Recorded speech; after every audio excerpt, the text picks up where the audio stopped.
Ah, the beautiful world of Bioshock. A world where cities are created in the most outrageous places. Places that you never think twice to build a city. And that's what the original Bioshock did. Created a city underwater, a utopia, until everything went to hell and splicers and Eve and all that stuff went crazy. And when I completed Bioshock 1 and 2, I was completely content that I wanted more. And that's what Bioshock Infinite came into play. And then I had to wait because it got delayed. Then it got delayed again. And then one more time. But then the game finally came out, and I gotta say, it was totally worth the experience. Now before we get on to the actual review, I just want to point out two things real quick. First off, this being my first ever review that I've ever done on my channel, I want to just give you guys a heads up. Bear with me if I end up stumbling, or if I don't do things in a professional manner. This is going to be my first ever review that on my channel, so hopefully you guys will enjoy it. I know I'm going to enjoy it. There's a lot of work I'm putting into this, but hopefully you guys can bear with me. And two, this is all opinion based. I know that some reviewers like to put their own personal opinions in the reviews, which is, I don't think is necessarily a bad thing. I think it's good to hear from the actual person that played the game, so you get like a fresh perspective. But I will be occasionally put my own personal opinion. So if you guys don't necessarily agree with something that I say, that's fine. This is all just me talking from my personal experience. I just want to let you guys know certain things about what I thought about the game, what I experienced when I played it. And I gotta say that you might not see a lot of negative stuff from this review because this game is awesome. But anyway, let's not waste any time. Let's get right on to the review. Hello. Hey! Knock it off! Stop it! Will you stop it? Not here to hurt you. Who are you? Now the story goes as follows. You take the place of a character known as Booker DeWitt, a private investigator from New York City. He's given one task: bring back the girl and wipe away the debt. Now, in order to do that, he's taken to a lighthouse, which is where all stories start from, a lighthouse in the middle of the ocean. Anyway, long story short, goes to the lighthouse, he finds a chair that takes him all the way to the top of the sky, and he finds himself in the city of Columbia. Now, when he first wakes up in the city, it looks like a regular utopia, like all paradise, heaven, but it's actually run by a guy known as Zachary Comstock. This guy is basically the founder of Columbia, and he's referred to as the Prophet, because that always ends well. Some guy gets a vision of the future, all of a sudden he's this all and mighty powerful guy, a messenger from God, and he's completely worshipped by everyone. Anyway, that's exactly what happened. He gets a vision of the future, saying a shepherd is coming to Columbia to steal their lambs and destroy their utopia. That shepherd being you, Booker DeWitt, that lamb being Elizabeth. Elizabeth is actually a girl that's trapped up in a tower in Columbia. Now, Elizabeth is not your normal girl. She actually has a special ability. She's able to open tears or windows to other worlds or dimensions. Now, whether or not this is the actual reason that they're keeping her locked up inside this tower is besides the point. Booker DeWitt's only main priority is to bring her back to Columbia to wipe away his debt. Now, that will be easy and everything, but actually Elizabeth's guarded by a songbird, which is a robotic bird creature designed to keep her inside that tower, and should she get out, bring her back. And that's the basic general summarization of the story. Basically, it's kind of like a Rapunzel story. You get the prince, some guy that stumbles across a girl in the tower, some girl that's been locked up there her entire life. That guy needs to get her out there, but she's protected by a witch, or in this case, a robotic bird. Anyway, prince saves girl, gets her out of the tower, and they live happily ever after.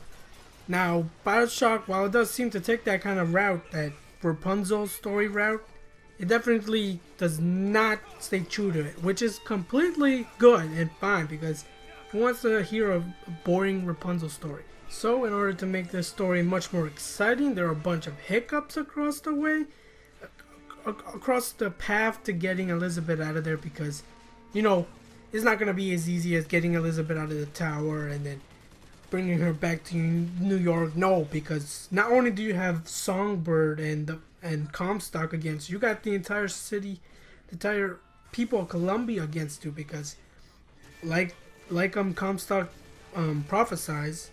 supposedly prophesies, you're basically going to bring the end to Columbia. Whether or not that's true, I don't know.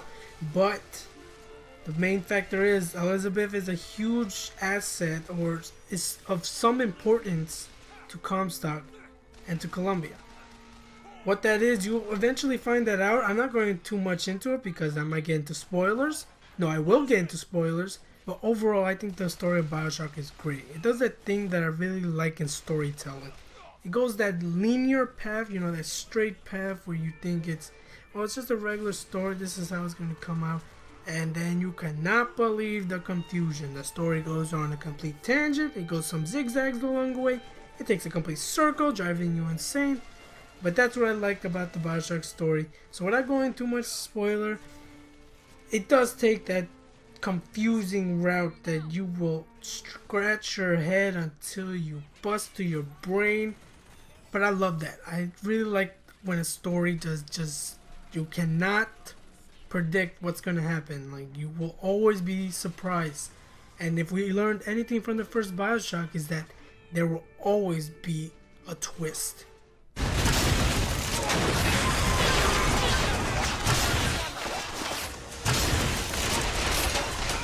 Here you go! Perfect timing! The gameplay of Bioshock Infinite has some minor changes when compared to the previous installments. So for veterans of Bioshock, they should feel somewhat familiar with a lot of the controls, a lot of how the guns feel. However, newcomers to Bioshock Infinite, the gameplay might feel somewhat awkward, since this is not your typical first-person shooter, as you're not holding guns only. You'll be using special abilities, and these are known as vigors, but we'll get onto that in just a bit. So let's start with the first piece of gameplay, and that's the guns. Now in the previous Bioshock, whenever you pick up a new gun, a new gun that you've never seen before or ever used, that gun will be placed in your inventory, and you can access it at any time by opening the weapon wheel. And the only thing you have to worry about that gun is the ammo. Now that's not the case in Bioshock Infinite. In Bioshock Infinite, you are only allowed 2 guns at all times. Those guns could be anything. You could have any variety you want. You could have a pistol, a machine gun, or you could have a shotgun and maybe a rocket launcher. However, the only problem with this is that should you run out of ammo with one of your guns, you are given 2 options. You can either gain new ammo by either purchasing more ammo or picking up some ammo from falling enemies, or you can switch that gun altogether, get a new type of gun from an enemy or a gun that's stored in someplace. Now, depending on what gun you have, you can actually upgrade your guns. You know, there are different kind of upgrades that you can offer, such as increasing the fire rate or increasing the accuracy or the magazine size. Now, this only affects one weapon each time. Each time you spend your money on a certain upgrade, it's only for one specific weapon. So this is why your preference on your gun is important, because it makes sense to spend your money on upgrades for guns that you actually use. So if you don't like using a certain gun, or if you prefer using just a machine gun and a shotgun, better spend your upgrades on just those guns, because those are all you're going to be using apparently. Now let's go on the good stuff. The stuff that makes Bioshock a unique shooter. And that is its vigors. Now vigors are your special ability that you come across as you progress through the game of Bioshock Infinite. Now, unlike in previous Bioshocks where you had to purchase a new one every time you wanted one, as you go through Bioshock Infinite, you're going to come across them anywhere, like on the floor, under some crates, and the only thing you need to do is just pick them up. We don't have to purchase them. We don't have to viciously stab ourselves in order to get these new powers. All we have to do, pick them up, drink them, have a crazy hallucination, and we're good. We're good with levitating people. We're good with blowing people up. We're good with throwing a dozen crows at them. once you pick up a new vigor, that new vigor will be in your inventory throughout the entire game. So it won't be like the guns where you can only hold 2 guns the entire time, and should you want to switch, you will lose the other gun forever. Now with vigors, once you pick up a new one, that new vigor will be in your inventory, and you can select it by opening up the weapon wheel, switching out to another one. So there will be different combinations that you could combine the vigors with, such as maybe you want to throw out the murder of crows first, then throw out the devil's kiss to create flaming crows.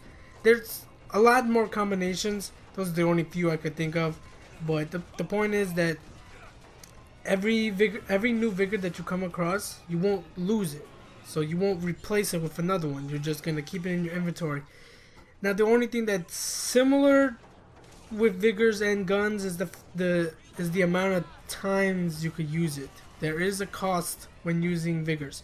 So like in the previous Bioshock where plasmas required Eve, in Bioshock Infinite, vigors require salt. I don't know. Don't ask me why it's called salt. I don't know. But each vigor actually requires its own amount of salt. So for example, the possession actually requires a lot of salt. Maybe at the beginning of the game you could probably only do it like twice before you're completely drained. Or later on you're gonna find out when you pick up Funky Bronco, you're gonna be able to do that 12 times before you're completely drained of salt. So which vigor you're gonna use at which time, or how you're gonna conserve your salts, all depends on you. So that's why the weapon wheel is available to you. So if you don't want to use possession, don't want to waste all your salts, just switch to another one. Now let's get on the final part, the final piece of gameplay that I think is really important. There are other stuff I could talk about, such as the new addition to armor, gear, which has been formerly named tonics, now changed to gear, which is your passive abilities, and maybe no health packs, which is really annoying in this game because, well, I mean, you could find health packs on the ground somewhere, but you can't hold them like in previous games. There won't be an inventory where you can heal yourself at any time. I really want to touch upon this last piece of gameplay because I think it's one of the, not essential, but it's one of the key aspects of the gameplay that changes how you're actually going to play. And that's Elizabeth. Her help with your complete journey. Now, I mentioned before that she's able to open rips, different windows to other worlds. Now, during combat, this works a little bit similar. She's able to open rips in random locations that will essentially help you in combat. So there could be a rip to a turret, there could be a rip to a hook, so you can maybe get to a higher area on the battlefield. Maybe there's rips to salts, to first aids, there's rips to new weapons, anything. Elizabeth will be able to do all that during your combat. So at some point in the game, she's going to be able to tell you, you know what, I can maybe open rips during combat. And you're going to be like, okay, why not? And you're going to find that her help in certain situations is really helpful. So one trick that I found to playing this is that previously when Bioshock was first being announced and we first learned about all these abilities that Elizabeth can do, it seemed like you can only open one rip at one time during one set of like combat. That's not the case. It's not necessarily the case. You can open only one rip at a time. But let's say, okay, you open up a turret, that turret gets destroyed, just open up a random rip anywhere, go back to that turret, wow, you got yourself a brand new turret all nicely set up, ready to mow down some enemies. It doesn't really work with first aid or salt. You don't regenerate those, but with turrets it really helps because it's always helpful to have something else shooting. And while Elizabeth doesn't shoot, she can certainly bring out a turret. Now the last thing that Elizabeth is able to do is pass you ammo, health, and salt, which is extremely helpful. I cannot tell you how many times I come near death because I ran out of health, and then Elizabeth just comes saving me, just passes me that health aid, or she passes me an extra bottle of salt because I just needed that one extra devil's kiss to just blow up the enemy. It's extremely helpful. Now at certain points of the game, Elizabeth will start saying, Hey, I'm noticing those vigors are extremely helpful. Maybe I could look around for some salts, or, you keep dying a lot. I should maybe pass you first aid so you don't keep dying. During the point maybe you're near death or you actually run out of salts, she might actually pass to you what you actually need at that time. But there's sometimes where she might throw something randomly and you don't need it at all.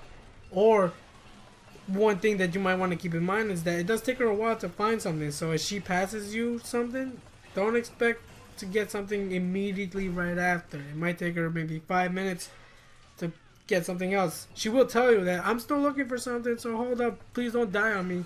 Other than the extra weight, I think it's really cool. Elizabeth is a great help, and you will definitely find that when she's not around, you would totally miss her. But that's for the most part what I wanted to talk about the gameplay. The real parts that I found important when I was playing through, the guns, the plasmas, the Elizabeth's help during combat.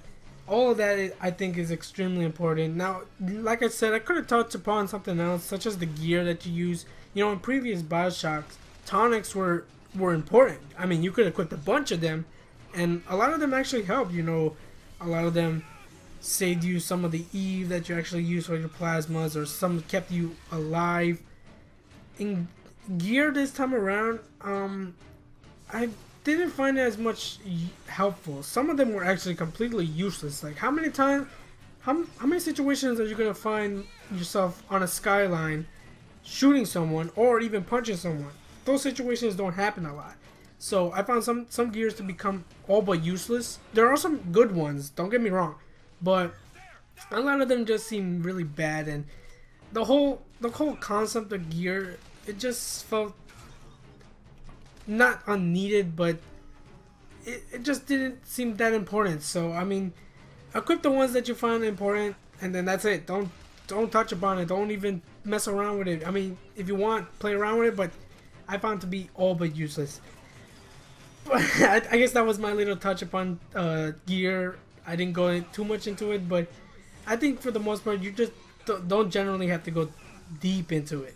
So, like I said, for veterans of Bioshock, the gameplay will feel similar. And a lot of stuff are different, such as Elizabeth. Elizabeth is one of the key changes to gameplay.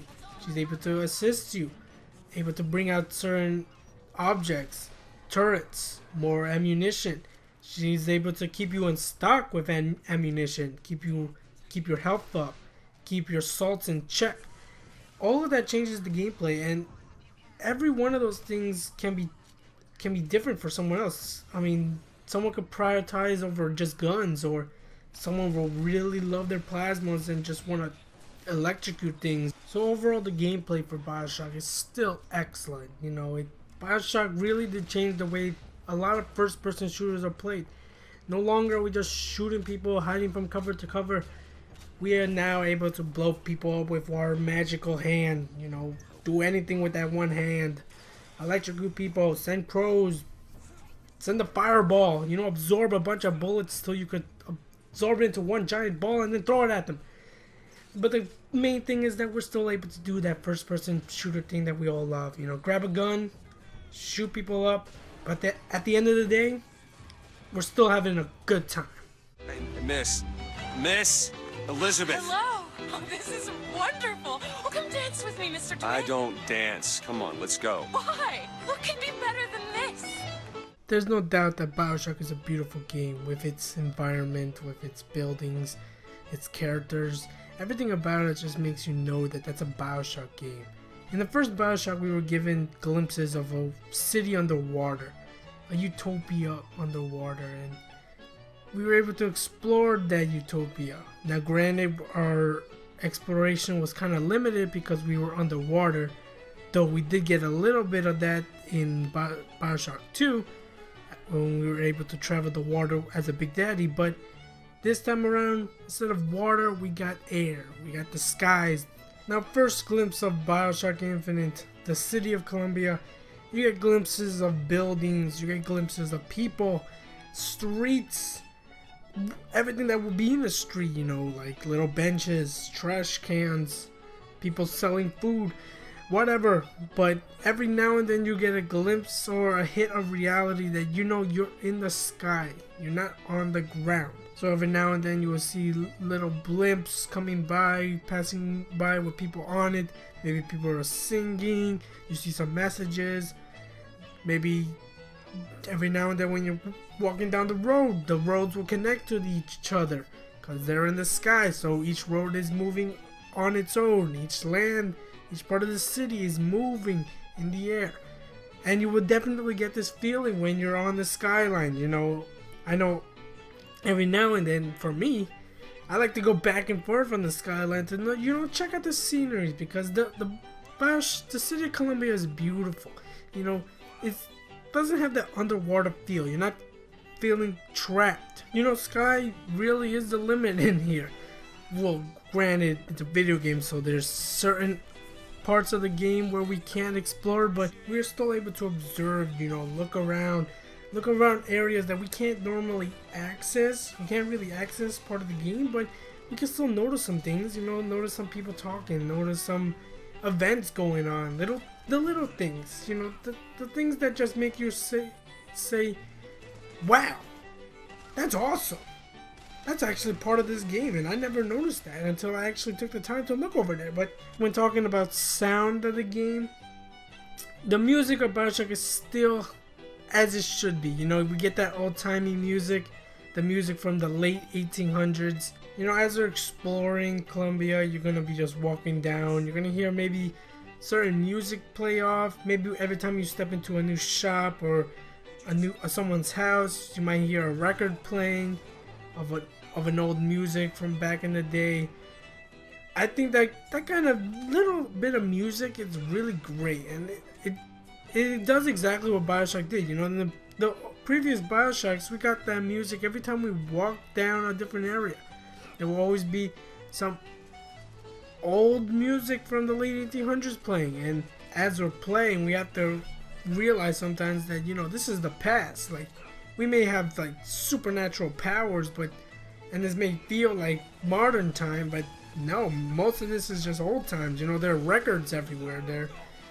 The people's clothing really stands out as, you know, old times, late 1800s.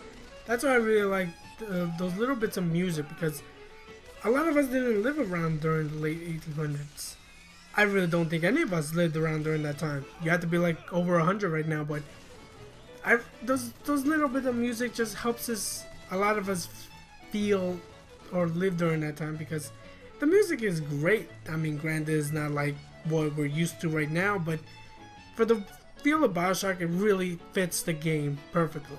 Final piece of presentation I want to go over is voice acting, and the voice acting in this game is great. You know, a lot of the characters, you really get that feeling of what they're all about. You know, Comstock, some of the minor characters, even some of the enemies, you know, when they're shouting at you, trying to kill you, trying to shoot your head off. But the ones I really want to talk about are Booker and Elizabeth, because, you know, you're going to be with them the entire game, especially Booker.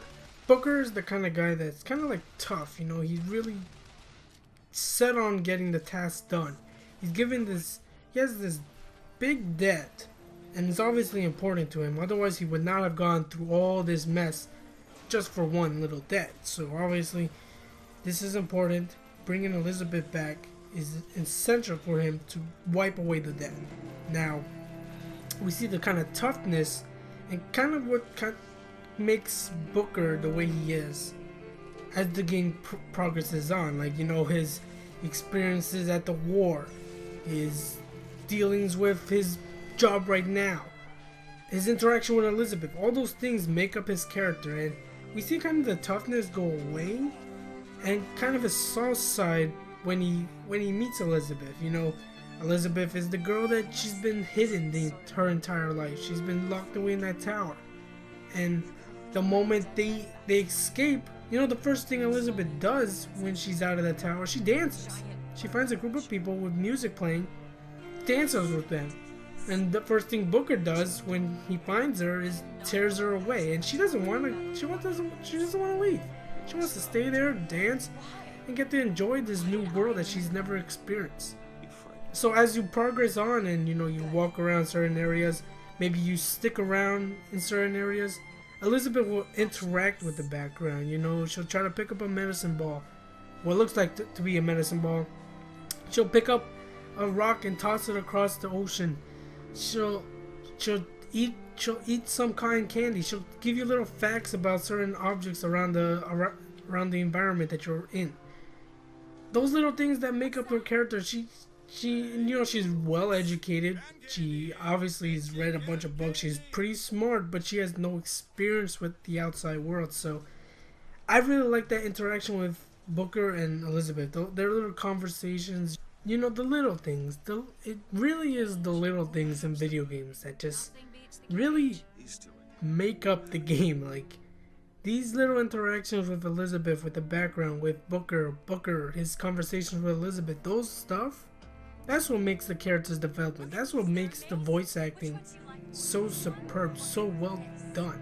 That's where I gotta give like a round of applause. Like, I don't know if you can hear me clapping, you probably can't, but to the voice acting, to the voice actors, you know, you really feel for these characters. You really feel for the person Elizabeth is, for the person that Booker is, you know, the character that you're playing throughout the entire game. You care about these characters, they're important, and that's what makes a great game. Show them what we got planned, boys!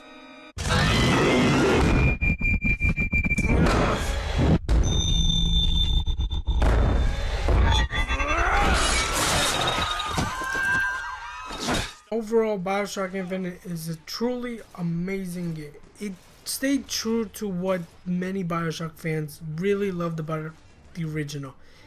Granted, I don't know whether to say what it surpassed its predecessors, but it really stayed true to it. You know, it did the thing that we loved about the original Bioshock. You know, the Bioshocky feel, the music, the environment, the characters, the enemies.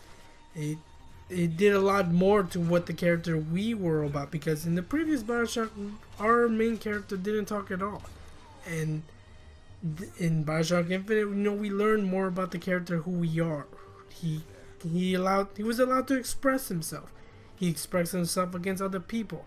And those character developments really made for the story. And Bioshock Infinite still stayed true to the first person shooter aspect, you know, the gameplay, the thing that changed the way first person shooters should be played. What's my score for Bioshock Infinite, you may ask?